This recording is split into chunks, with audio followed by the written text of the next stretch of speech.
शांति। ओम शांति। ओम शांति। और गीत ने क्या बोला? हाँ, प्रभु ने अपना बना लिया, फिर क्या चाहिए? प्रभु मिल गया, फिर और कुछ भी नहीं। किस्मत का धनी मिल गया, और क्या चाहिए? आज बाबा ने कहा है, बाप की किस श्रीमत पर सदगति को पा सकते हैं? कौन सी बाप की श्रीमत है हम बच्चों को, जिससे हम सदगति को पाते हैं, स्वर्ग के सुखों को प्राप्त कर लेते हैं? कौन सी श्रीमत आ गई याद? हाँ, श्रीमत को पालन करने वाले वे तो सहज बता सकते हैं। तो अब हम बाबा के महावाक्यों से सुनेंगे, कौन सी श्रीमत से हम सदगति, हम तो कहेंगे ना, पा रहे हैं। बाप दादा बोले, मीठे बच्चे, ज्ञान का सुख 21 पीढ़ी चलता है, और भक्ति का सुख कितना समय? ज्ञान का सुख 21 पीढ़ी चलता है, वो है स्वर्ग का सदा सुख। और भक्ति में तीव्र भक्ति से भी अल्पकाल क्षण भंगुर ही सुख मिलता है। प्रश्न यही है, किस श्रीमत पर चलकर तुम बच्चे सदगति को प्राप्त कर सकते हो? कौन सी श्रीमत? बाबा कहते हैं, जीते जी मरना। बाप की तुम्हें श्रीमत है, इस सारी पुरानी दुनिया को भूलकर एक मुझे बाप को याद करो। इसी को ही बलहार जाना कहा जाता है, अथवा जीते जी मरना कहा जाता है। सबको भूल जाओ, एक बाप को याद करो। इसी श्रीमत से ही तुम श्रेष्ठ ते श्रेष्ठ भी बनते हो। तुम्हारी सदगति हो जाती है। बाकी साकार मनुष्य की सदगति कर ही नहीं सकते। सदगति दाता एक बाप ही है। बाप ही सबका सदगति दाता है। आज का गीत है कौन सा? ओम नमो शिवाय। बाबा कहते हैं, हाँ चलो, ओम नमो शिवाय। तुमात सहायक स्वामी सखा, तुम ही सबके रखवारे हो। जिसका कोई आधार नहीं, उसके तुम एक सहारे हो। तुमात सहायक स्वामी सखा, तुम ही सबके रखवारे हो।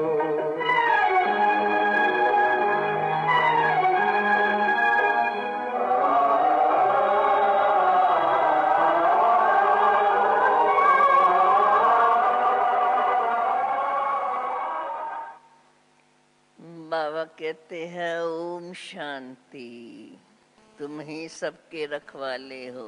ओम नमो शिवाय। बाबा कहते, बच्चों ने गीत सुना, गाया जाता है, ऊंचे ते ऊंचा भगवान। अब भगवान का नाम नाम तो मनुष्य मात्र जानते ही नहीं, भगत भगवान को जानते ही नहीं है। क्यों नहीं जानते? जब तक स्वयं भगवान आकर के भक्तों को अपनी पहचान न दे। ये तो समझाया गया है। ज्ञान और भक्ति सत्युग त्रेता है। ज्ञान की प्रारब्ध, अभी बाबा कहते तुम बच्चे ज्ञान सागर बाप से ज्ञान प्राप्त कर पुरुषार्थ से अपने सुख की प्रारब्ध बना रहे हो। फिर द्वापर कलयुग में तो होती है भक्ति। ज्ञान की प्रारब्ध है जो सत्य त्रेता तक चलती है। ज्ञान का सुख तो 21 पीढ़ी तक चलता है और वो है स्वर्ग के सदा सुख, जहाँ दुख का नाम निशान नहीं है। बाकी नरक का सुख तो अल्पकाल क्षण भंगुरी है। बाबा कहते हैं बच्चों को समझाया जाता है सत्युग त्रेता है, सत्युग त्रेता ज्ञान मार्ग था। सत्युग त्रेता ज्ञान मार्ग था, अर्थात ज्ञान मार्ग की प्रारब्ध थी। नई दुनिया नया भारत था, उसको ही तो स्वर्ग कहा गया है। अभी है तमो प्रधान भारत जो अब नर्क बन गया है। अनेक प्रकार के दुख हैं। स्वर्ग में तो दुख का नाम निशान नहीं रहता है। वहाँ तो गुरु करने की भी दरकार नहीं। बाकी भक्तों का उद्धार तो फिर भी भगवान को ही आकर के करना है। भगवान के सिवाय कोई भी उद्धार कर ही नहीं सकता। अभी तो है कलयुग का अंत, विनाश सामने खड़ा है। तो बाप आकर के ब्रह्मा के द्वारा ज्ञान देकर स्वर्ग की स्थापना कर रहे हैं और शंकर के द्वारा फिर विनाश, विष्णु के द्वारा फिर पालना कराते हैं। अब इस सब परमात्मा के कर्तव्य को तो कोई समझते ही नहीं। मनुष्य को तो पापात्मा और पुण्यात्मा कहा जाता है। मनुष्य को परमात्मा नहीं कहा जाता है। पाप परमात्मा, पुण्य परमात्मा कभी कहा गया है? कभी भी पाप परमात्मा पुण्य परमात्मा नहीं कहा जाता। महात्मा भी अर्थात महान आत्मा, महान परमात्मा नहीं कहते हैं। आत्मा ही तो पवित्र बनती है। तो बाप ने समझाया है, पहली पहली मुख्य बात है, पहली पहली मुख्य बात है ये जो परमात्मा को सर्वव्यापी कह दिया है, इस कारण ही इतना दुर्गति को पाया है। सत्य त्रेता में पहले पहले मुख्य धर्म है देवी देवता। उस समय तो केवल सूर्यवंशी ही राज करते हैं। उस समय चंद्रवंशी भी नहीं कहेंगे। एक धर्म था, एक ही राज्य था। भारत में सोने चांदी के महल थे, हीरे जवाहरातों से छतें दीवारें सब सजी हुई थी। सारा भारत हीरे जैसा था। वही भारत अब कौड़ी मिसल बन गया है। बाप कहते हैं मैं फिर से कलयुग के अंत और सत्ययुगाद के संगम पर ही आता हूँ और क्या के करता हूँ, फिर से भारत को माताओं के द्वारा स्वर्ग आकर के बनाता हूँ। अब ये सारी है शिव शक्ति पांडव सेना। पांडवों की प्रीत एक बाप से ही है, उन्हों को बाप पढ़ाते हैं। और शिव शक्ति सेना किसकी? नाम ही है शिव शक्ति सेना, तो कुछ कहने की आवश्यकता नहीं। पांडवों की प्रीत एक बाप से ही है, उन्हों को बाप ही आकर के पढ़ाते हैं। और शक्तियों को भी बाप ने ही आकर के निमित्त बनाया। शास्त्रार्थ तो सब है भक्ति मार्ग की सामग्री, वो है भक्ति कल्ट। अभी बाप आकर के सबको भक्ति का फल क्या, बाप भक्ति का फल क्या देते हैं? भक्ति का फल ज्ञान आकर के देते हैं। इससे ही तो तुम सद्गति में जाते हो। जो सद्गति दाता सबका एक ही बाप है, बाप को ही ज्ञान सागर कहा गया है। बाकी मनुष्य को मुक्ति, जीवन मुक्ति दे ही नहीं सकते हैं। अब ये ज्ञान कि कोई भी मनुष्य को मुक्ति, जीवन मुक्ति नहीं दे सकता बाप के सिवाय, अब ये ज्ञान कोई शास्त्रों में है ही नहीं। ज्ञान सागर एक बाप को ही कहा जाता है। बाबा कहते हैं उनसे ही तो तुम बच्चे वर्षा लेते हो। कौन सा वर्षा हमें बाप से मिलता है? सर्वगुण संपन्न, 16 कला संपूर्ण बन जाते हो। ये सारी देवताओं की ही महिमा गाई हुई है। लक्ष्मी नारायण है 16 कला संपूर्ण और राम सीता है 14 कला। अब ये तो है सारी पढ़ाई जो बाप आकर के संगम पर पढ़ाते हैं। अब ये कोई सत्संग नहीं है, ये पढ़ाई है। बाप आकर के ईश्वरी विश्वविद्यालय बनाते हैं, क्योंकि सत्य तो है एक परमात्मा, वो ही आकर के सत्य बात समझाते हैं।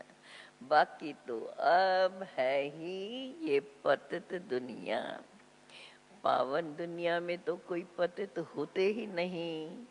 और फिर पतित दुनिया में कोई पावन होते नहीं। पावन बनाने वाला एक बाप ही है। आत्मा कहती है शिवाय नमः, ओम नमो शिवाय आया न गीत। आत्मा कहती है शिवाय नमः। आत्मा ने अपने बाप को कहा शिवाय नमः, अर्थात शिव बाबा को नमस्ते। अगर कोई कहते शिव ही मेरे में है तो फिर नमस्कार किसको करते हो? ये सारा अज्ञान फैला हुआ है। बाबा कहते हैं अभी तुम बच्चों को तो बाप त्रिकालदर्शी बनाते हैं। तुम जानते हो सभी आत्माएं जहाँ रहती हैं वो है निर्वाण धाम। शुरू से लेकर आत्मा कहाँ रहती है और कैसे धीरे धीरे सृष्टि मंच पर आती है, तो सब आत्माएं रहती हैं निर्वाण धाम, जिसको स्वीट होम भी कहा जाता है, जिसको मुक्ति धाम भी कहा जाता है। और आज सभी मुक्ति को ही तो याद करते हैं, जहाँ हम सब आत्माएं बाप के साथ रहती हैं।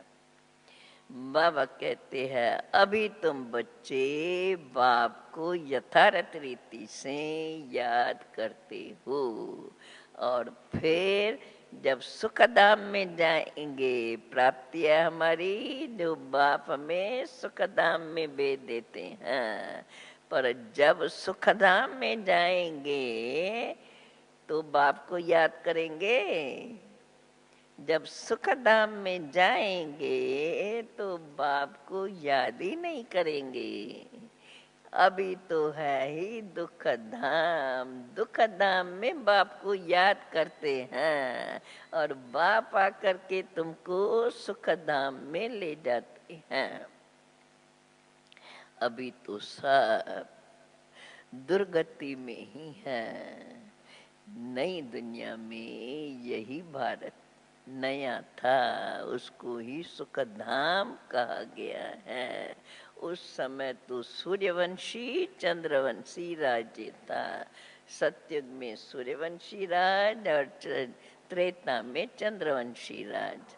अब मनुष्यों को ये तो पता ही नहीं है कि वास्तव में लक्ष्मी नारायण अथवा राधे कृष्ण का आपस में क्या संबंध है। वो राजकुमार, वो राजकुमारी, श्री कृष्ण राजकुमार और राधे राजकुमारी। अब दोनों अलग अलग राज्य के हैं, दोनों एक ही राज के न, एक ही स्थान पे नहीं। ऐसे नहीं कि दोनों ही आपस में भाई बहन हैं, नहीं। वो अलग अपने राजधानी में थे और कृष्ण राधे अलग अपनी राजधानी में, कृष्ण अलग अपनी राजधानी का राजकुमार था। उनका स्वयंवर होता है।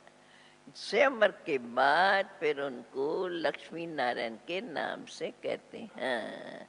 सतयुग में तो हर चीज सुख देने वाली है और कलयुग में हर चीज दुख देने वाली है। सतयुग में तो किसी का अकाले मृत्यु भी नहीं होता है। बाबा कहते हैं अभी तुम बच्चे जानते हो, अभी हम अपने परम पिता बाप से ये सहज राज योग सीख करके नर से नारायण और नारी से श्री लक्ष्मी बनते हैं। ये स्कूल है। किस लिए? श्री लक्ष्मी श्री नारायण बनने के लिए। उन सत्संगों आदि में तो कोई एम ऑब्जेक्ट होती ही नहीं। भल कितने भी वेद शास्त्र आज सुनाते रहते हैं, परंतु क्या एम ऑब्जेक्ट क्या जा करके बनेंगे किसको भी पता नहीं। क्योंकि एम ऑब्जेक्ट तो पढ़ाई से पता चलता, पढ़ाई में ही होती है।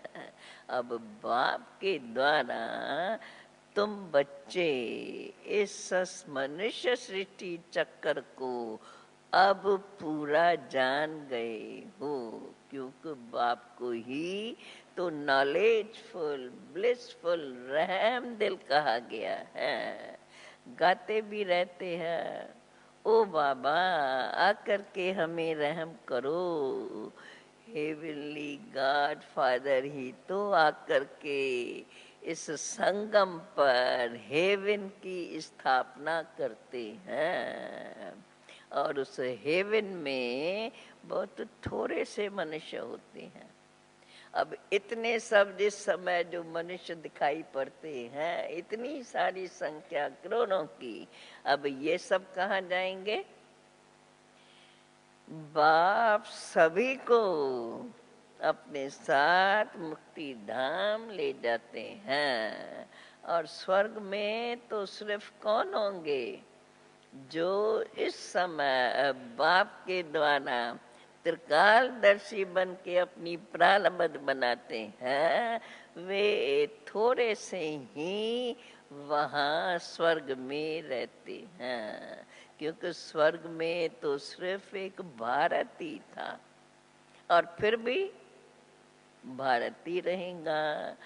भारत को ही तो सचखंड गाया गया है। अभी तो भारत कंगाल बन गया है। पैसे पैसे के लिए, कहते हैं पाई पाई के लिए भीख मांगते रहते हैं। भारत तो सतयुग में क्या था, हीरे जैसा था, अभी तो उसके भेंट में कौड़ी मछली कहेंगे। अब ये सारा ड्रामा के राज को अच्छी रीत से समझना है। बाबा कहते हैं तुम बच्चे बाप के द्वारा इस सारे रचता और रचना के आदि मध्य अंत को अभी जान चुके हो। देखो अब कांग्रेसी लोग तो गाते तो है, क्या गाते हैं, वंदे मातरम, परंतु वंदे मातरम किसको कहते हैं, क्योंकि वंदना तो पवित्र की ही की जाती है, तो वो पवित्र माताएं कौन सी ये किसको भी पता नहीं है। परमात्मा ही आकर के वंदे मातरम कहना शुरू करते हैं। बापी तो आकर के माताओं को ऐसा संपूर्ण पवित्र बनाते हैं, तो परमात्मा ही आकर के वंदे मातरम कहना शुरू करते हैं। शिव बाबा ने ही तो आकर के कहा है, क्या कहा है, जो कोई ने सन्यासी माताओं के लिए क्या कहते हैं, और शिव बाबा ने आके कहा है नारी स्वर्ग का द्वार है। नारी ही तो शिव शक्ति सेना गाई गई है, यही स्वर्ग का राज दिलाने वाली है, जिसको ही स्वर्ग को ही वर्ल्ड ऑलमाइटी अथॉरिटी राज कहा जाता है। बाबा कहते हैं तुम शक्तियों ने स्वराज्य स्थापन किया था और अब फिर से स्थापन कर रहे हो, जिसको राम राज भी कहा जाता है। अभी भी कहते हैं ना राम राज हो, परंतु वो राम राज कोई मनुष्य स्थापन नहीं कर सकते हैं, इनकॉर्पोरियल गॉड फादर ही आकर के स्थापन करते हैं। फिर उनको भी तो जरूर शरीर तो चाहिए, और वो आते कब है ये भी कोई नहीं जानते, तो उनको जरूर ब्रह्मा के तन में ही आना पड़े, क्योंकि गाया हुआ है ब्रह्मा को सृष्टि का रचता माना गया है, इसलिए बाप को भी फिर ब्रह्मा के तन में ही आना पड़े। शिव बाबा तो है सर्व आत्माओं का बाप। फिर प्रजापिता भी तो गाया हुआ है, प्रजापिता ब्रह्मा को ही कहते हैं, तो पिता तो सबका बाप ही ठहरा ना। ब्रह्मा को ग्रेट ग्रेट ग्रैंडफादर कहा जाता है, तो आदि देव और साथ में आदि देवी दोनों ही बैठे हैं झाड़ में, दोनों ही नीचे बैठे हैं झाड़ के नीचे और तपस्या कर रही है। तो बाबा कहते हैं अभी तुम बच्चे भी सब तपस्या कर रहे हो, ये तपस्या ही तो राजयोग है। सन्यासियों का तो है हठ योग, वो कभी राजयोग सिखला ही नहीं सकते। गीता आदि जो भी शास्त्र आदि हैं, अब तो शास्त्रों को तो सब भक्ति मार्ग की सामग्री कही जाएंगी, भल पढ़ते आए हैं, परंतु ये शास्त्र पढ़ते भी सतो प्रधान तो कोई बना नहीं, तमो प्रधान ही बनते गए हैं। अब तो देखो वही महाभारत भारी लड़ाई नजर आ रही है, जिससे इस पुरानी दुनिया का विनाश होना है। बाबा कहते हैं अब ये साइंस कोई वेदों में नहीं लिखी हुई है। वेदों में तो फिर भी कुछ न कुछ ज्ञान की बातें हैं। ये साइंस बुद्धि का ही चमत्कार है, जो इन्वेंशन आगे आगे से और इन्वेंशन निकालते रहते हैं। देखो विमान आज बनाए हैं, किस लिए? सुख के लिए। सुख के साधन जितना जितना इन्वेंशन करते हैं उतनी बनाते जाते हैं। विमान बनाए सुख के साधन है, परंतु अंत में उन्हों के द्वारा ही विनाश होता है। साइंस का ये सारा साइंस का अक्ल चला आता है। दुख का हुनर, मारने आदि का हुनर, सारी सृष्टि का, सारी अब जो भी इतनी संख्या नजर आती है, सब इस पतित दुनिया का विनाश और फिर नई दुनिया की स्थापना। कल्प पहले माफिक या वाम साध बने थे, जिससे ही इस पतित दुनिया का विनाश हुआ था। बाप कहते हैं अभी तुम बच्चों ने तो अपने 84 जन्म पूरे किए हैं, अब क्या करना है? इसलिए बाप कहते हैं जब तुम सारे चक्कर के अंदर अपना पूरा 84 जन्मों का चक्कर पूरा किया है, तो अभी बाप कहते हैं अभी तो इस देह का अहंकार छोड़कर मुझ बाप को याद करो। चक्कर तो जन्मों का पूरा हो गया, फिर क्या करेंगे? इसलिए अभी मुझ बाप को याद करो। याद की योग अग्नि से ही तो तुम्हारे विक्रम विनाश होंगे।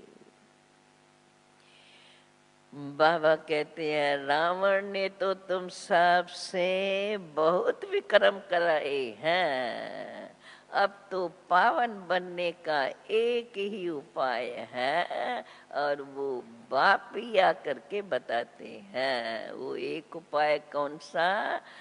बाबा कहते हैं तुम आत्मा तो हो ही, तो बाप भी तुम्हें कहते हैं, कहते भी हो मैं आत्मा हूँ।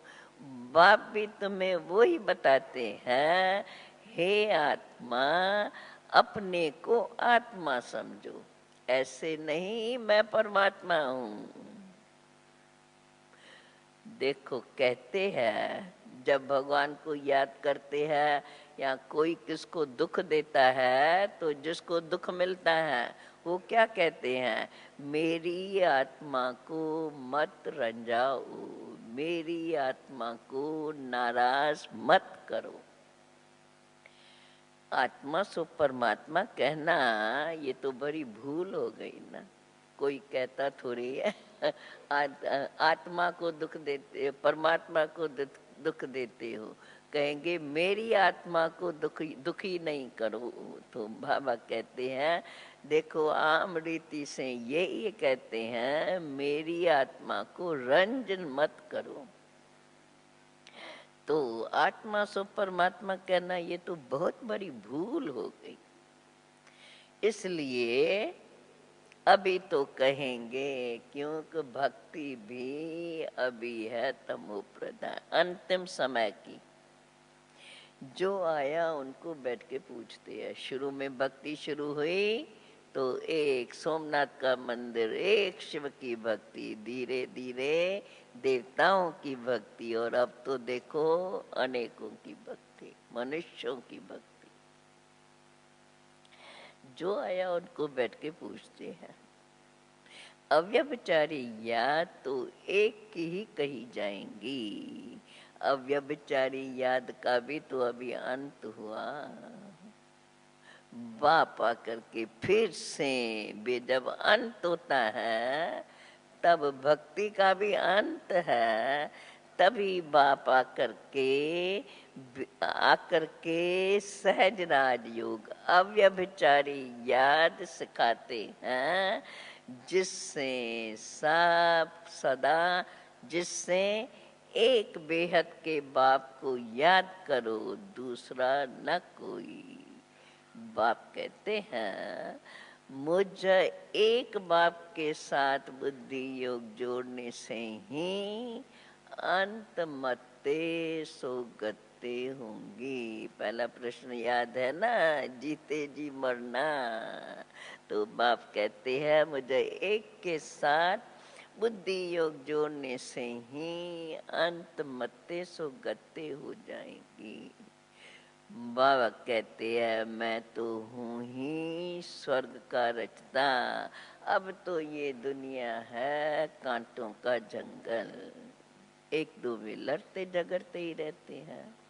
अभी तो ये पुरानी दुनिया बदल रही है। ज्ञान अमृत का कलश बाप ने आकर के माताओं पे रखा है। अब ये है नॉलेज, परंतु इस नॉलेज को ज्ञान अमृत भी कहा जाता है, क्योंकि विख के भेंट में अमृत कहा जाता है। कहा ही जाता है, अमृत छोड़ विख काहे को खाए। तो श्रीमत से ही, ये महावाक्य किसके? श्रीमत भगवानो वाचा। इस श्रीमत से ही तुम श्रेष्ठ बनेंगे। परम पिता परमात्मा ही आकर के ये श्रीमत देते हैं। अभी कृष्ण से श्रीमत ऐसी नहीं मिलती। कृष्ण भी तो श्रीमत से ही ऐसा बना है। अब ये सब बड़ी समझने की बातें हैं। फिर से बाबा याद दिलाते हैं बार बार यही बात, इस सारी पुरानी दुनिया को भूल एक बाप को याद करना है। बलहार भी तो अभी जाना होता है, इनको ही बलहार जाना है। सब कुछ बलहार बाप के ऊपर, इनको ही जीते जी मरना कहा जाता है। बाकी भक्ति की बातें तो अलग है, वो है भक्ति कल्ट। भक्ति के तो अनेक गुरु हैं, परंतु सद्गति दाता तो एक ही निराकार परमपिता परमात्मा है। साकार मनुष्य की सद्गति नहीं कर सकते। साकार मनुष्य सदा के लिए सुख नहीं दे सकते हैं। सदा काल का सुख देने वाला एक बाप ही है, और वो भी आधा कल्प तक, 21 जन्मों तक संपूर्ण सुख। इसलिए अब ये है पाठशाला, इसको सत्संग नहीं कहा जाता, ये है पाठशाला।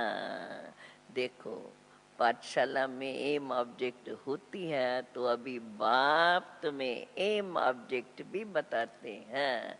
कौन सी है एम ऑब्जेक्ट इस पढ़ाई की?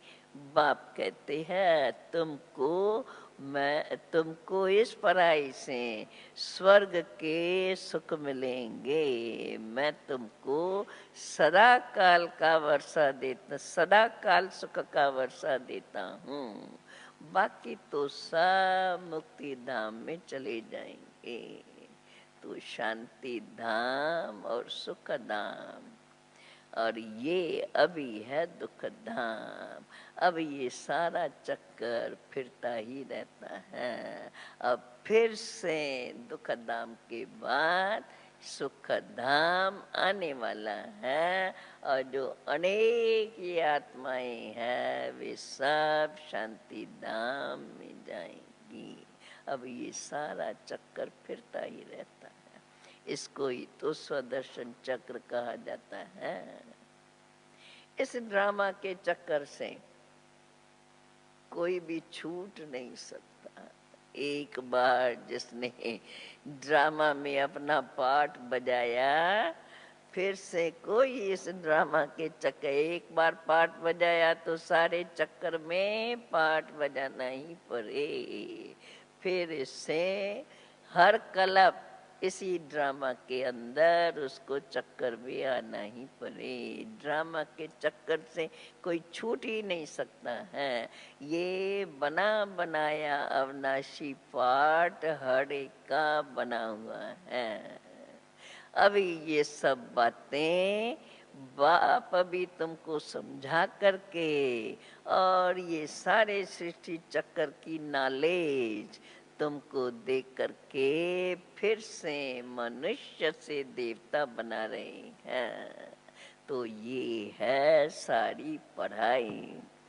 जितना जो पढ़ेंगे उतना ऐसा ही तो जाकर के पद पाएंगे। कोई राजा बनेंगे, कोई प्रजा बनेंगे। ये भी तो सारी सूर्यवंशी डायनेस्टी बन रही है।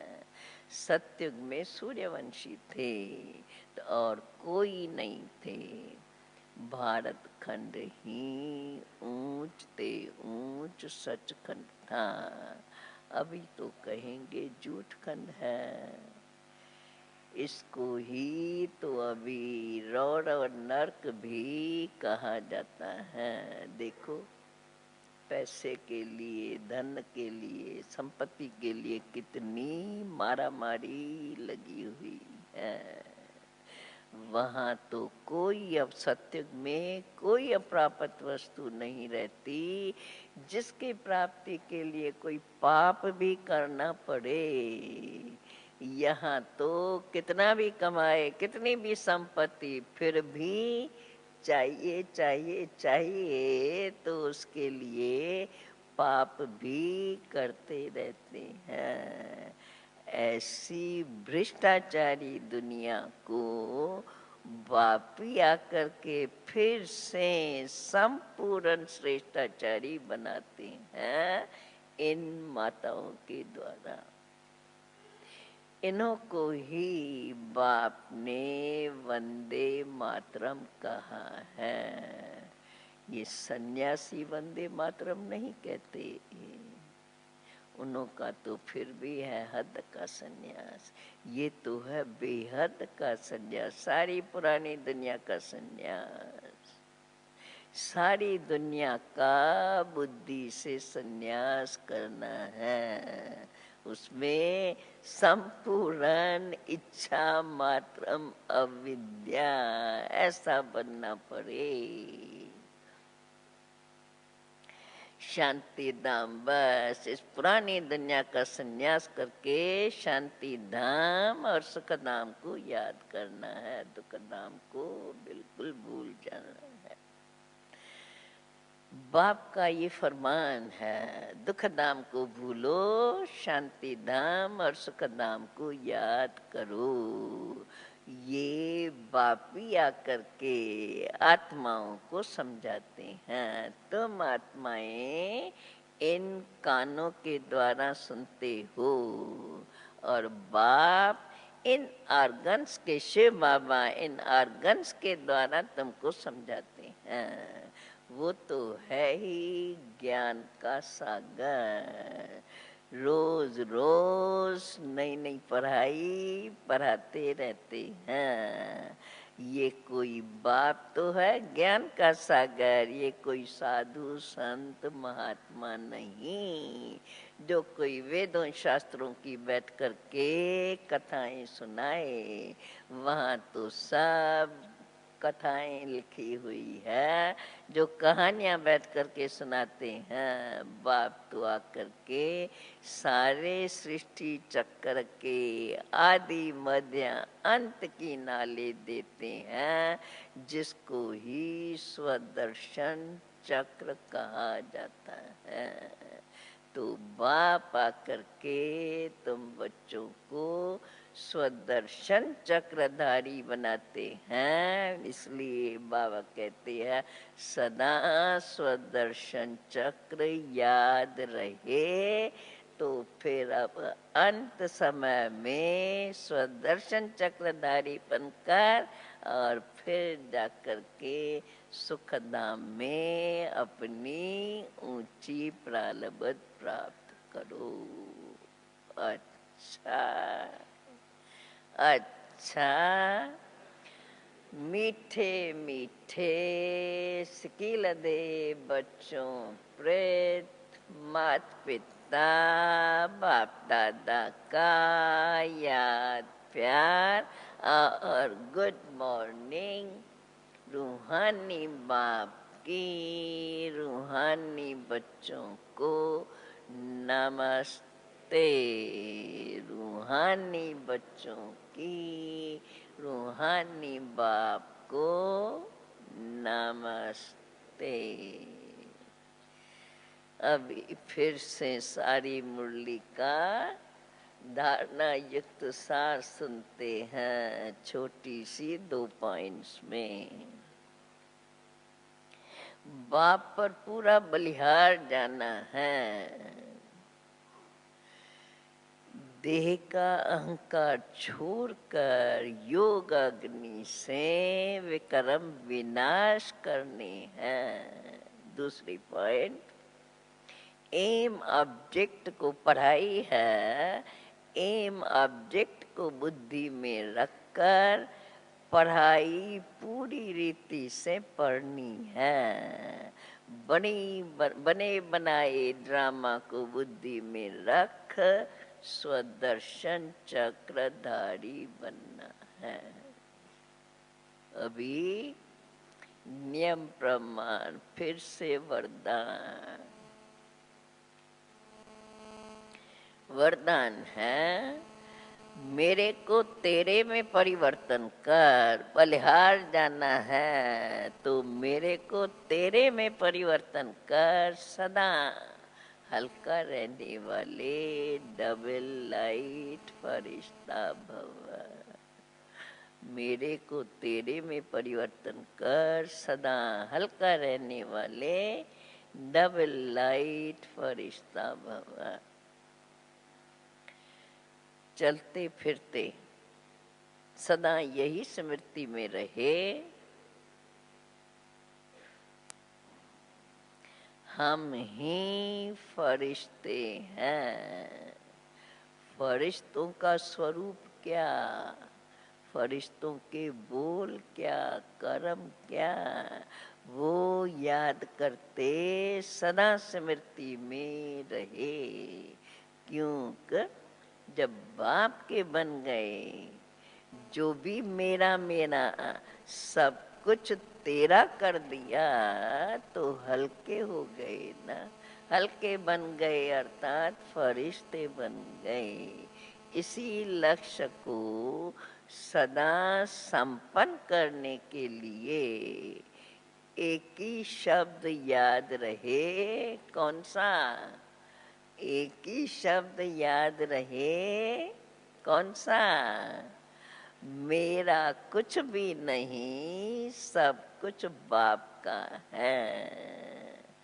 जहाँ मेरा आए वहाँ तेरा याद कर लो, फिर कोई बोझ फील नहीं होगा और सदा उड़ती कला में उड़ते रहेंगे। स्लोगन है आज का, बाप के ऊपर बलिहार जाने का हार पहन लो। बाप के ऊपर बलिहार जाने का हार पहन लो। जब सगाई करते आपस में तो एक दो को हार पहनाते हैं ना। तो बाबा कहते हैं बाप के ऊपर बलिहार, स्वयं की बलि चढ़ाने का हार पहन लो तो माया से कभी हार नहीं होंगी। बाप के ऊपर बलिहार जाने का हार पहन लो तो माया से कभी भी हार नहीं होंगी। कितनी सहज विधि बाबा ने बता दी। सदा विजयी बनके रहो। ओम शांति शांति शांति।